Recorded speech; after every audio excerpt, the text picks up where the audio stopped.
포먼은 무하마드 알리와 함께 70년대 세계 헤비급 권투 무대를 화려하게 장식했던 전설적인 인물입니다. 포먼은 전성기 시절 40연승 무패를 기록하면서 헤비급 무대를 평정했습니다. 그의 장렬하는 KO 펀치를 당할 사람이 없었습니다. 그러던 그가 74년 무하마드 알리와 사람들이 캔자스 혈투라고 부르는 세계의 명승부를 펼쳤는데, 거기서 알리의 정광석과 같은 통한의 일격에 그만 무릎을 꿇고 말았습니다.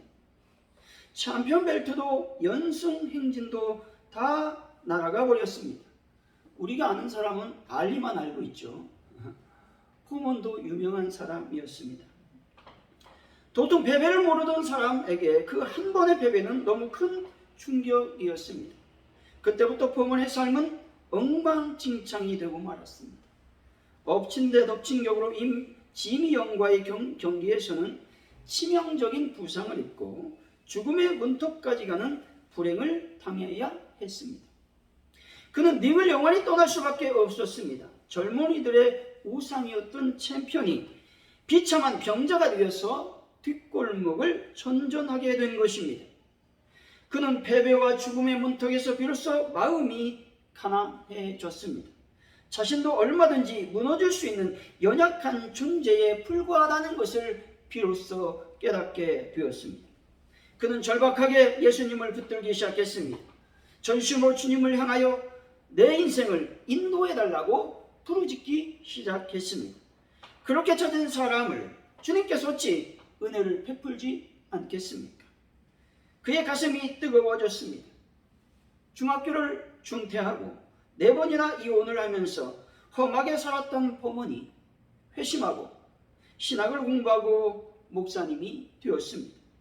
링에서는 곤두박질 쳤지만은 인생에서는 주님을 만나 새로운 삶을 살게 된 것입니다.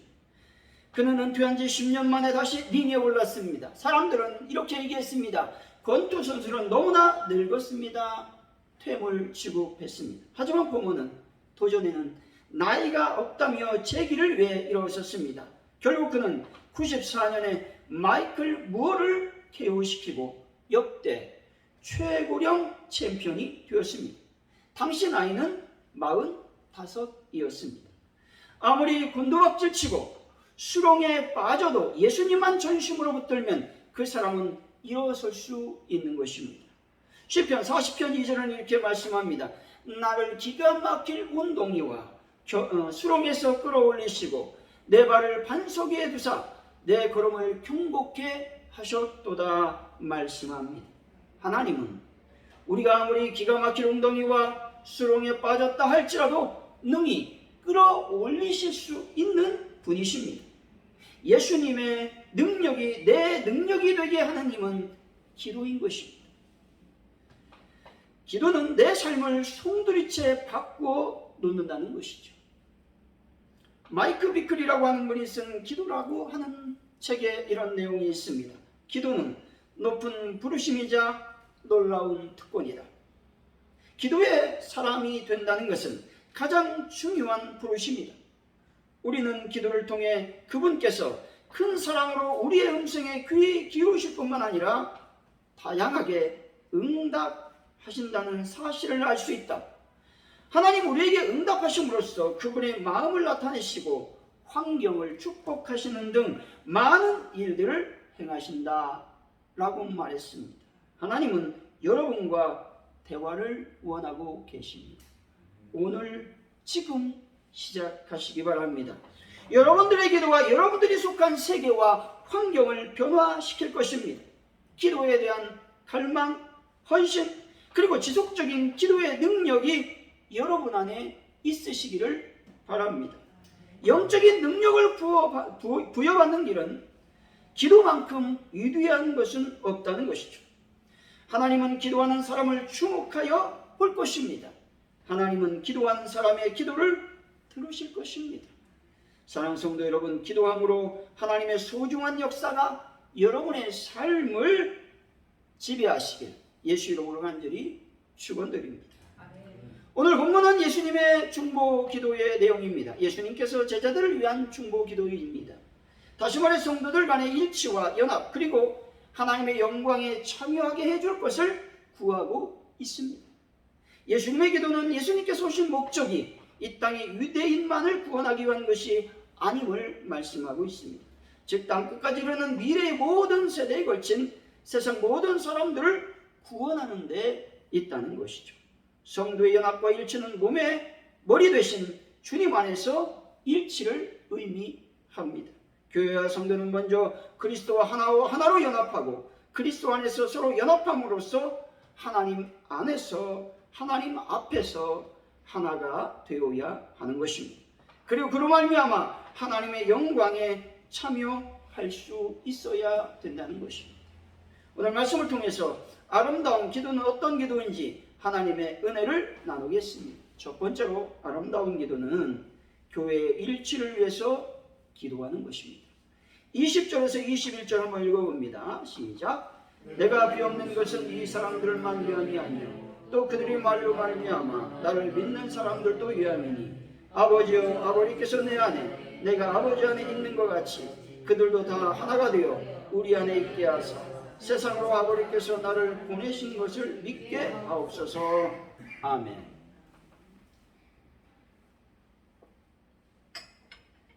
아버지께서 내 안에 내가 아버지 안에 있다는 말씀은 예수님과 하나님께서 하나 되었다라는 말씀입니다. 즉 아버지와 아들이 하나가 되었듯이 그리스도인과 교회 역시 하나가 되어져야 된다는 말씀입니다. 교회가 하나 되어야 하는 것입니다. 어떤 명분으로도 교회가 하나 되기를 거부하는 것은 주님의 명령을 거부하는 반역적인 행위인 것입니다. 교회가 하나 되어야 하는 이유는 그리스도의 몸이기 때문에 그렇습니다. 예수님께서 마지막 유언처럼 남긴 말씀은 교회의 일치와 연합인 것이죠. 하나가 되는 것입니다. 주님께서 제자들이 능력받기를, 이 땅의 사역을 위해 열심히 살기를, 사명 감당하기를 위해서 기도하지 않으셨습니다. 기타 어떤 것도 그렇게 간절하게 기도하지 않으셨습니다. 다만 제자들이 큰 일을 하게 해달라고도 절실하게 부르짖지도 않았습니다. 오로지 하나 되게 하옵소서 라는 제목으로 간절히 제자들을 위해서, 이 땅의 교회를 위해서 기도하셨습니다. 미국의 나이 많은 알바니안 교인들이 세운 교회가 있습니다. 그들은 핍박을 피해서 모국인 알바니아로부터 나와서 미국으로 이주해온 사람들입니다. 점차 경제적으로 자리가 잡혀가자 저희들끼리 조그만한 교회를 세우게 됩니다. 그런데 소위 이민교회, 교포교회는 문제가 발생하게 되어 있습니다. 날이 갈수록 문제가 생기는 겁니다. 교회를 둘러싸고 싸움박질이니 필경 분열할 수밖에 없습니다. 그런 때에 한 나이 많은 교인이 대표 기도를 이렇게 합니다. 하나님이여, 우리에게 고통과 핍박을 주시옵소서. 터키로부터 그 많은 핍박을 받을 때에 우리는 서로 아끼고 사랑하고 하나 되었습니다. 그런데 이제 핍박이 없으니 이렇게 분열하고 시기하고 질투하고 있습니다. 하나님이여, 핍박을 주시옵소서 라고 기도했다는 겁니다. 참으로 귀한 기도입니다. 우리 민족도 어려운 일이 있을 때에 또 역사의 전환기에는 곧잘 하나가 되었습니다. 근데 정치 경제적으로 좀 살만하니까 분열하고 갈등하고 미워합니다. 가정도 똑같습니다. 가족 중에 하나라도 고통을 당하고 어려운 일을 당하면 온 가족이 하나가 됩니다. 하나 되는 것은요, 하나님의 역사입니다. 분열하는 것은 마귀의 역사입니다. 하나님은 언제나 하나 되기를 원하시고 하나 되게 하십니다. 하나님의 속성 중에 중요한 속성이 있는데 그것은 바로 하나 되는 속성입니다. 왜냐하면 하나님 자신이 성부, 성자, 성령의 삼위가 하나 되신 분이기 때문에 그렇습니다. 사단은 교회와 그리스도인을 무력화시키는데 가장 효과적인 방법으로 서로 분열시킨다는 것입니다. 사명을 감당하지 못하게 하는 가장 효과적인 방법이 교인들이 가정이나 교회에서 서로 찢어져 갈등하고 미워하는 것입니다. 어떤 이유에서도 싸우고 다투는 일은 주님의 방법이 아닙니다. 아무리 옳아도 싸우고 다툰다면 그것은 주님의 방법이 아니며, 목적이 아무리 옳다고 방법이 틀리면 틀리다는 말입니다. 22절이죠. 한번 읽어봅니다. 시작. 내게 주신 영광을 내가 그들에게 주었어. 이는 우리가 하나 된 것 같이 그들도 하나가 되게 하려 함이니라. 아멘. 하나 되는 역사는 성령의 역사이고, 서로 판단하고 싸우고 분열한 역사는 사단의 역사입니다. 그럼에도 불구하고 우리는 이상할 정도로 하나됨의 중요성을 깨닫지 못할 때가 있습니다. 슈바이처 박사가 이런 유명한 말을 했습니다. 이단 말을 많이 하는데 가장 무서운 이단이 누구인지 압니까? 사랑이 없는 기독교입니다. 우리가 이단을 아주 예민하게 관심으로 싸워야 되고 분별해야 되지만, 진짜 이단은 사랑 없이 예수를 믿는 것입니다. 하나 되지 못한 상태에서 예수 믿는 것이 진짜 이단입니다 라고 말했습니다. 여러분, 마음을 우리는 네 가지로 분류해 볼 수 있습니다. 초심과 진심과 중심, 합심입니다. 처음부터 끝까지 가는 초심, 결코 흔들리지 않는 중심, 깊은 곳에서 우러나오는 진심, 여러 사람이 마음을 한데 모으는 합심이 있다는 것이죠. 잠언서 4장 23절입니다. 모든 지킬 만한 것 중에 무릇 내 마음을 지키라. 생명의 근원이 이에서 남이니라 말씀합니다. 말씀 우리에게 무엇보다 마음을 지키라고 말씀하고 있습니다. 한 개인의 삶뿐만 아니라 한 국가의 흥망성쇠도 초심과 진심, 중심을 얼마나 지켜나가는가에 달려 있습니다. 무엇보다 하나님 앞에서 초심을 잃지 말고 진심으로 주님을 섬기며 세상에 결코 흔들리지 않는 믿음의 중심을 잘 잡고 주님 안에서 한 마음, 즉 합심으로 하나가 되어야 되는 것입니다. 고린도전서 10장 27절의 말씀입니다. 너희는 그리스도의 몸이요 지체의 각 부분이라 말씀합니다. 우리가 한 몸인 것을 기억해야 됩니다. 사랑하는 성도 여러분, 하나님을 아버지로 모신 우리들은 한 몸임을 기억하시고 하나됨을 추구하는 삶을 살아가시기를 예수 이름으로 간절히 축원드립니다. 둘째, 아름다운 기도는 하나님의 영광을 위해서 기도하는 것입니다. 24절이죠. 한번 읽어봅니다. 시작. 아버지가 내게 주신 자로 나 있는 곳에 나와 함께 있어 아버지께서 창세전부터 나를 사랑하심으로 내게 주신 나의 영광을 그들로 보게 하시기를 원하옵나이다. 아멘. 예수님께서 자신 있는 곳에 성도들도 함께 있도록 하게 해달라고 아버지께 간구하고 있습니다. 예수님께서 계신 곳, 아버지께서 계신 곳, 하나님의 계신 곳은 어디를 말합니까? 하나님의 나라를 말하고 있습니다. 하나님의 나라는 무엇으로 가득 넘칠까요? 하나님의 영광으로 가득 넘치는 곳입니다. 또한 예수님께서 자신의 영광을 제자들도 보게 해달라고 구하고 있습니다. 이 예수님의 요청은 제자들도 자신의 영광에 참여케 해달라는 것입니다. 여기서 하나님의 영광이라는 말씀은 하나님이라는 존재가 드러나는 모든 것을 말씀하고 있습니다. 하나님의 영광에는 하나님 믿는 사람이든 믿지 않는 사람이든 성공하든 실패하든 상관이 없습니다. 모든 상황과 만물을 통해 하나님의 하나님 되심을 하나님 스스로 드러내는 것인데 이것을 계시라고 하죠. 또한 이것을 어떻게 말씀하냐면 하나님의 영광이 임했다라고 말씀합니다. 이사야서 6장 3절 4절이죠. 서로 불러 이르되 거룩하다 거룩하다 거룩하다 만군의 여호와여 그의 영광이 온 땅에 충만하도다 하더라. 이같이 화답하는 자의 소리로 말미암아 문지방의 터가 요동하며 성전의 연기가 충만한지라 말씀합니다. 온 땅에 여호와의 영광이 충만하니 어떤 현상이 나타납니까? 바로 문지방의 터가 흔들리고 성전의 연기가 충만했습니다. 이것은 하나님의 실제적인 모습을 볼 수 없으니 하나님의 임재를 이렇게 표현하고 있는 것입니다. 하나님의 임재의 표현은 구약 성경에서 여러 형태로 나타납니다. 어떤 때는 불로서 임하시죠. 어떨 때는 구름으로 임하고 있습니다. 마틴 루터의 임종시 곁에 있던 친구가 이렇게 얘기합니다. 선생님과 선생님이 전한 진리가 죽음을 이기고 설 수 있습니까? 라고 물으니 루터는 이렇게 말합니다. 예, 1000번이라도 예입니다. 라고 대답했다는 것이죠.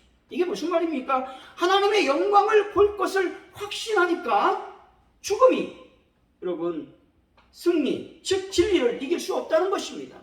이것이 확신이 되는 겁니다. 또한 옥스톱이라고 하는 사람은 이렇게 마지막에 이르러 말합니다. 지금 나는 형용할 수 없는 광경을 본다. 세 분이 비교할 수 없이 빛난 옷을 입고 있는 것을 본다 라고 하면서 이렇게 외쳤습니다. 영광, 영광, 영광이라고 외쳤다는 것이죠.